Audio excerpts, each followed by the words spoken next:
Peringatan HUT Kemerdekaan Republik Indonesia ke-80 tahun 2025 dirayakan dengan bermacam-macam lomba. Bahkan untuk lebih memaknai peringatan tersebut, outing tim AB Herbal Banjarmasin menggelar lomba di alam terbuka di salah satu objek wisata Riam Kanan, Kabupaten Banjar, Kalimantan Selatan.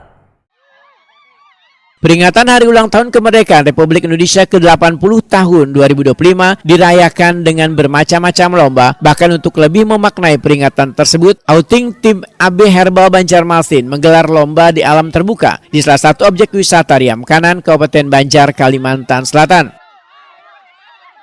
Bermacam lomba unik dengan mengutamakan kerjasama serta mengasah keahlian pun digelar di Pulau Pinus, objek wisata Pulau Pinus Riam Kanan ini. Di antaranya lomba makan kerupuk dengan batis di tali, lomba memasukkan gelapung ke dalam gelas, serta berbagai lomba lainnya. Panitia pelaksana lomba Muhammad Lutfi Wahetakuni Prima TV memedahkan kegiatan yang digelar di alam terbuka ini bertujuan untuk lebih meningkatkan rasa kecintaan terhadap tanah air, mempererat tali silaturahmi, dan melepas penat dalam kesibukan bekerja sehari-hari.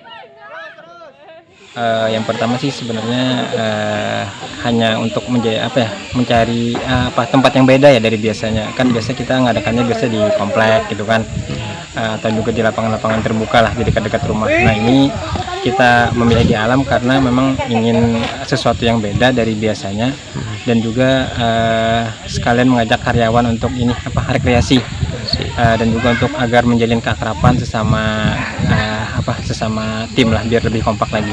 Oke.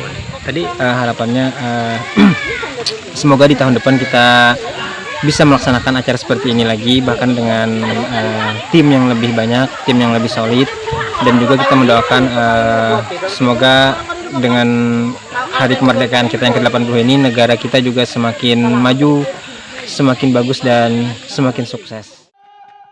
Para pemenang dalam lomba ini mendapatkan bermacam hadiah dari pihak penyelenggara lomba.